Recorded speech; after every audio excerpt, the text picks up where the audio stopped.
Hello बच्चों, अभी हम लोग न्यूक्लियाई का वीडियो लेक्चर नंबर 8 पढ़ने जा रहे हैं। इस वीडियो लेक्चर 8 में सबसे पहले हम लोग अल्फा 6 पर आधारित न्यूमेरिकल को बनाएंगे, जो वीडियो 6 में पढ़ेंगे।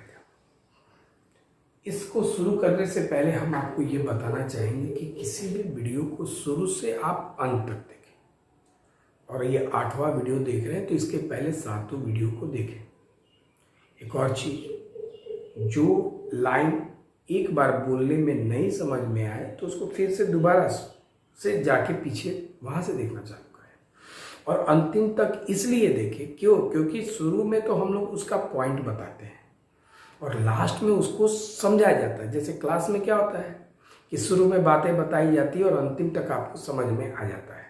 तो उसी तरह से किसी भी वीडियो को आप अंतिम तक देखिए और ध्यान से सुनिए, ढंग से समझिए, आपको बहुत अच्छा लगेगा हर वीडियो को। तो अभी हम इस वीडियो में इस नाभिकीय अभिक्रिया के लिए, इसके लिए जिसमें अल्फा का ये क्षय हो रहा है, जो वीडियो 6 में आपने पढ़ा था, इसके लिए आपको Q काइनेटिक एनर्जी अल्फा और काइनेटिक एनर्जी Y आपको प्राप्त करना है। आपको याद होगा कि इसको आप x मानते थे और इसको जो है y मानते थे, और ये अल्फा होता है। और ये जो द्रव्यमान जो दिया है वो AMU में दिया है। पहले आप Q निकालना है, तो सॉल्यूशन करते हैं हम Q से। हर चीजों को ध्यान से सुनना होता है। तो Q क्या होता है? Q जो है द्रव्यमान अंतर का ऊर्जा है, माने द्रव्यमान क्षति। इसमें से हम इसका द्रव्यमान घटाएंगे, तो MU में से M thorium minus M alpha का द्रव्यमान घटेगा। चूंकि AMU में दिया है इसलिए आप 931 से गुना कर देंगे। 931 से, अगर ये केजी में दिया होता तो M हो गया ये, और C स्क्वायर से लेके चलते जूल में। यूरेनियम का द्रव्यमान 238.0508 माइनस थोरियम का द्रव्यमान 234.043 माइनस अल्फा का द्रव्यमान 4.002 गुना 931। 238.0508 में से आप ये दोनों को एक साथ जोड़ लीजिए। 3 डिजिट यहाँ पे भी है, डेसिमल के बाद उसमें भी है, तो 3 2 5 4 0 4 0 माइनस 238।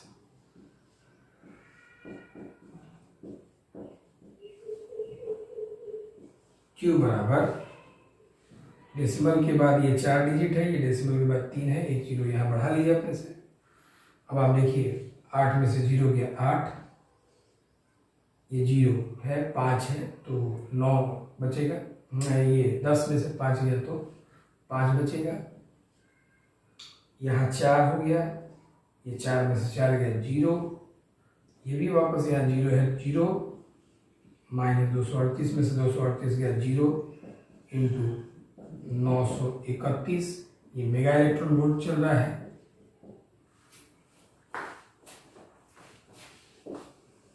इसको यदि आप Q से मल्टीप्लाई करते हैं तो ये 5.3998 मेगा Q में, इसको लिए इससे मल्टीप्लाई करते हैं तो इतना आपको मेगा इलेक्ट्रॉन वोल्ट Q मिलेगा। दूसरा, आप काइनेटिक एनर्जी आपको अल्फा निकालना है। याद होगा आपको, हमने वही वीडियो 6 में अल्फा डी के अल्फा 6 में बताया था कि Q into MY divide by MY plus M alpha. कैसे बताए थे कि अल्फा में Y से गुना करेंगे और Y में यहाँ अल्फा का होगा। Q ये है 5.3998 इंटू MY, Y का मास 234.043 बटा में Y का मास यही है 234.043 प्लस अल्फा का मास, 4.002, ये अल्फा का मास हो गया। इसको जब आप सॉल्व करेंगे तो प्रोडक्ट करेंगे तो 1263.78 होगा। इसको जो जोड़ेंगे तो आपको यही मिलेगा 238.045। अंतिम में जीरो वहां अपने से लिखे थे आप, इसको डिवाइड करेंगे आप तो 5.3089 मेगा इलेक्ट्रॉन वोल्ट। यहाँ पे हम बता दें 53998 मेगा इलेक्ट्रॉन वोल्ट आया है, 5.3998 मेगा इलेक्ट्रॉन वोल्ट। ये क्यू है, काइनेटिक एनर्जी अल्फा का formula Q M Y plus M alpha, सबका वैल्यू आपने रखा है। अब आपको काइनेटिक एनर्जी वाई का निकालना है, ध्यान रखेंगे। ये भी आपको हमने उसी वीडियो 6 में ही बताया है सारा फॉर्मूला, वीडियो नंबर 6 में देखिए तीसरा point kinetic energy of Y का निकालना है। इसके लिए हमने आपको बताया था उसी लेक्चर में कि आपको कि जैसे अल्फा में आपने वाई लिखा है तो वाई में आपको अल्फा के द्रव्यमान से गुना होगा, और ये M Y plus M alpha. तो क्यू का वैल्यू आपको मालूम है, यहाँ पे 5.3998 आप रखेंगे। एम अल्फा, अल्फा का द्रव्यमान यहाँ 4.002, एम वाई इसका द्रव्यमान है, एम अल्फा इसका द्रव्यमान है। इसको रख के आप सॉल्व करेंगे, इसका आंसर आ जाएगा। लेकिन इसका एक और विधि है, इससे आप इसको बनाएंगे बिल्कुल उसी तरह का है, ये वैल्यू आपको मालूम है।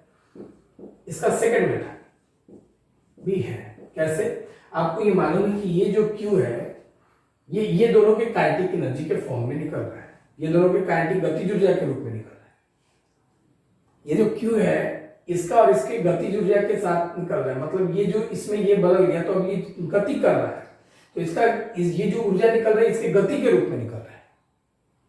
तो इसका मतलब है कि ये दोनों के गति के रूप में निकलेगा, तो क्यू जो मिलेगा यहाँ पे दूसरी विधि, वो kinetic energy Y plus kinetic energy alpha के जोड़ के बराबर हो। क्यों? क्योंकि ये दोनों के गतिज ऊर्जा के रूप में, इसको दोनों को लेकिन जिस ऊर्जा में जा रहा है वो क्यू इन्हीं दोनों के रूप में है। तो क्यू का मान आपने निकाला कितना, 5 पॉइंट इतना, वाई का निकालना है और अल्फा का मान यहाँ पे आपने पता किया, ये काइनेटिक एनर्जी अल्फा। अब तो आपको वाई निकालना है, तो ये वाई को छोड़ के अल्फा को उधर भेज दीजिए, प्लस काइनेटिक एनर्जी अल्फा इधर आएगा तो माइनस हो जाएगा, वाई को यहीं छोड़ दीजिए।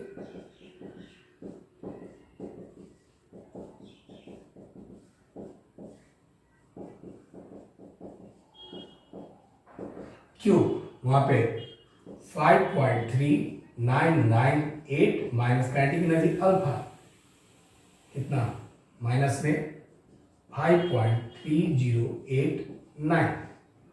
तो अगर आप इसको घटाएंगे, आप 18 में से 9 गया 9, ये 8 में से 8 गया 0, फिर गया 9 में से 0 गया 9, 3 में से 3 गया 0, पॉइंट 5 में से 5 गया 0 मेगा इलेक्ट्रॉन वोल्ट। ये आपको वाई का ऊर्जा मिल गया, गतिज ऊर्जा। अब हम लोग इस वीडियो में रेडियो सक्रियता का मात्रक पढ़ेंगे।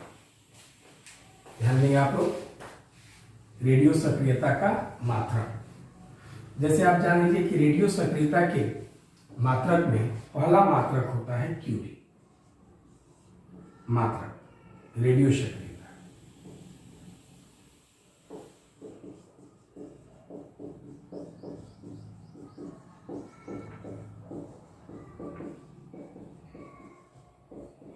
पहला मात्रक क्यूरी होता है, CI से शुरू करते। एक क्यूरी का मतलब होता है 3.7 गुना 10 का पावर 10 6 प्रति सेकेंड, ये एक क्यूरी का मतलब होता है। दूसरा मात्रक बेक्वेरेल, BQ, यह सक्रियता का ऐसा ही मात्रक है, याद रखिएगा।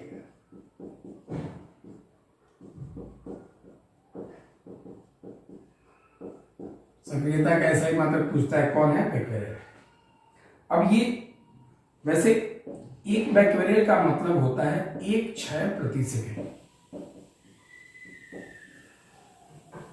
अच्छा, तो अब आप क्या दिखा सकते हैं? एक क्यूरी का जो मान है वो 3.7 गुना 10 का पावर 10 क्षय प्रति सेकंड है। तो एक क्यूरी बराबर 3.7 गुना 10 का पावर 10, आप चाहें तो यहाँ 1 से गुना कर लेंगे, कोई फर्क नहीं पड़ेगा। 1 से गुना करेंगे तो कोई फर्क नहीं पड़ेगा, तो 1 उतार दिए, क्षय प्रति सेकंड। और 1 क्षय प्रति सेकंड का मतलब 1 बैक्टीरियल। तो एक क्यूरी बराबर 3.7 गुना 10 का पावर 10 गुना, आप इसके जगह पे 1 बैक्टीरियल लिख सकते हैं। तो जब आप इसको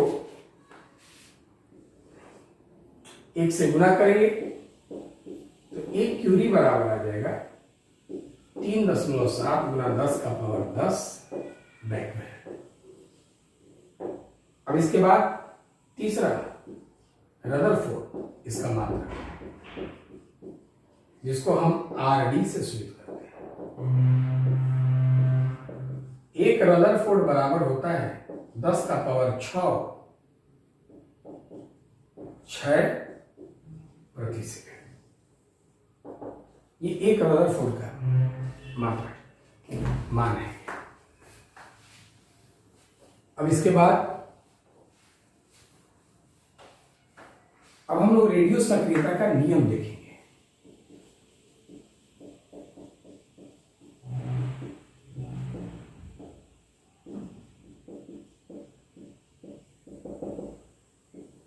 पहला नियम इसका, यह स्वतः होने वाली प्रक्रिया है, खुद पर खुद।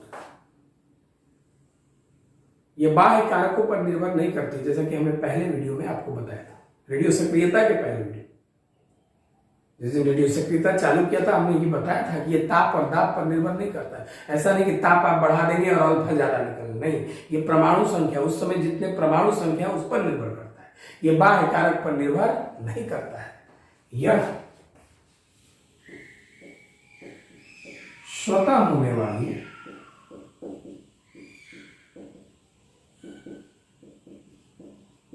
नाभिकीय अभिक्रिया है।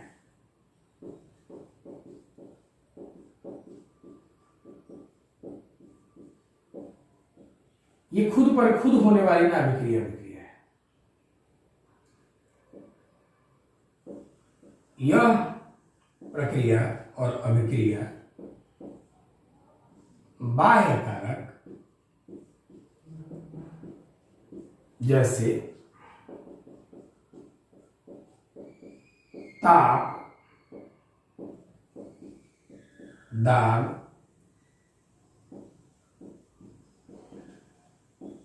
इत्यादि पर निर्भर नहीं करते हैं। ऐसा नहीं कि ताप बढ़ा देंगे और अल्फा ज्यादा निकलेगा। ये हम आगे लिखेंगे, ये उस समय के जितने परमाणु हैं उस पर निर्भर करते हैं, कितना अल्फा निकलेगा, कितना बीटा निकलेगा। रेडियो सक्रियता ताप दाब पर निर्भर नहीं करती, खुद होती है। दूसरा पॉइंट, किसी रेडियो सक्रियता प्रक्रिया में आप ये सोचें कि एक ही समय में अल्फा बीटा साथ में नहीं निकल सकता है, कभी भी नहीं निकल सकता है। या तो अल्फा निकलेगा या तो बीटा निकलेगा, दोनों साथ में नहीं निकलेगा। मतलब मान लीजिए कि ये कोई नाभिक है और इसका रेडियो सक्रियता हो रहा है, तो ऐसा कभी संभव नहीं है कि एक ही समय में आपको अल्फा भी मिल जाए और बीटा भी मिल जाए। ये संभव नहीं है। अल्फा मिल रहा है तो बीटा नहीं मिलेगा, और अगर बीटा मिल रहा है तो आपको अल्फा नहीं मिलेगा। ये बात ध्यान रखिए आप। या तो अल्फा मिलेगा नहीं तो बीटा मिलेगा, दोनों साथ में कभी नहीं मिलेगा। ये आपको याद होना चाहिए। और एक और चीज, एक रेडियो सक्रियता के समय में एक परमाणु का अगर क्षय हो रहा है तो इस समय ये एक ही अल्फा देगा। ये एक साथ में 2 अल्फा आपको नहीं दे सकता है, 3 अल्फा नहीं दे सकता है, 4 अल्फा नहीं दे सकता है। जब भी ये देगा तो अल्फा दे रहा है, लेकिन ये एक, इसकी संख्याएं एक ही होंगी। कारण क्या है कि ये परमाणु अगर एक था तो ये अब ये अल्फा देके वाई हो गया, अब ये बचा ही नहीं कि वो दे देगा। एक परमाणु का सक्रियता में आपको उससे आपको ये एक ही अल्फा मिलेगा। अगला अल्फा देना होगा तो ये देगा, वाई देगा। ये देखिए ये अस्थाई होने की जा रहा है, तो अब तो ये खत्म होकर ये बन गया। ध्यान से सुनिए बात को, ध्यान से। ऐसा संभव नहीं है कि एक समय में आपको अल्फा बीटा दोनों साथ में मिल जाए, और अल्फा बीटा जो एक ठो मिल रहा है उसकी संख्या भी एक ही होनी चाहिए, एक से अधिक नहीं हो सकती है। किसी रेडियो सक्रिय प्रक्रिया में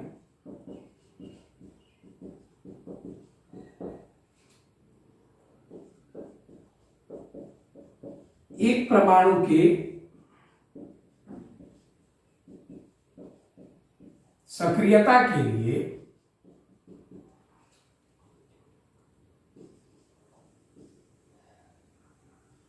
केवल एक अल्फा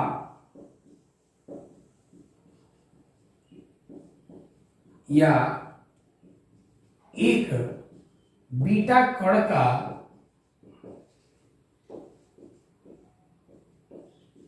उत्सर्जन होता है, अर्थात दोनों कण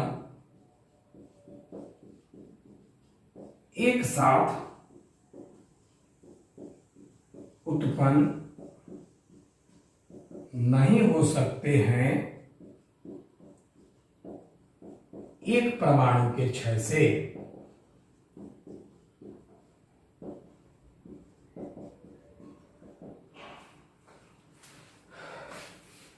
इसके बाद एक परमाणु के क्षय में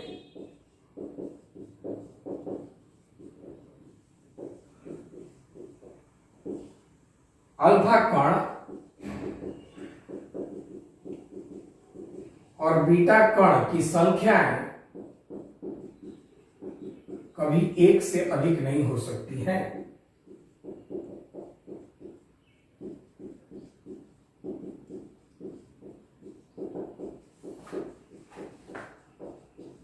हो सकती हैं कभी एक से एक परमाणु के क्षय में, परमाणु के क्षय में अल्फा कण और बीटा कण की संख्या कभी एक से अधिक नहीं हो सकती, कभी नहीं हो सकती। एक परमाणु में एक ही अल्फा मिलेगा, अगला परमाणु अगला अल्फा देगा। तीसरा पार्ट,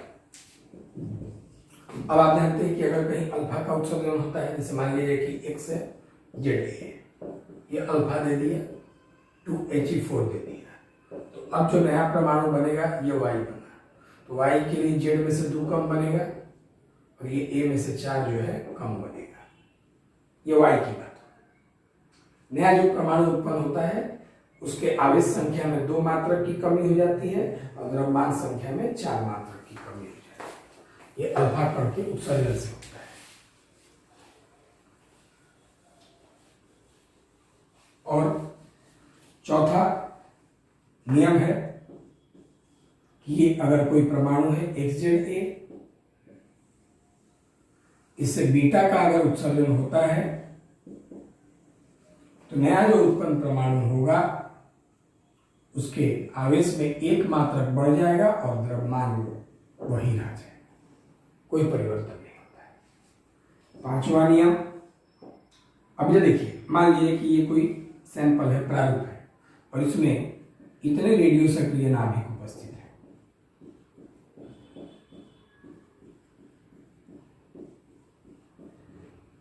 अगर इसमें इतने रेडियो सक्रिय नाभिक उपस्थित है तो अभी इतना जो है अल्फा कण उत्पन्न हो रहा है। उदाहरण ले लेते हैं, तो अब मान लीजिए कि अब इतना अल्फा कण उत्पन्न कर चुका है और अस्थायी हो गया। अब इतने बचे आपके पास, तो अब इतना ही अल्फा कण उत्पन्न करेगा। अब मान लीजिए कि इसमें से ये भी अल्फा कण उत्पन्न करके अस्थायी हो गया, तो अब ये अस्थायी है तो ये अल्फा कण उत्पन्न करेंगे। तो कहने का मतलब ये है कि कोई भी नाभिक ये ताप और दाब पर रेडियो सक्रियता उत्पन्न नहीं करती। ये सैंपल में, ये प्रारूप में जितने रेडियो सक्रियता करने वाले परमाणु होंगे उसी के आधार पर ये अल्फा और बीटा का उत्सर्जन होता है। तो आप ये याद रखेंगे, किसी रेडियो सक्रिय प्रक्रिया में सक्रियता के क्षय का दर, उसमें उपस्थित परमाणु संख्या के सीधा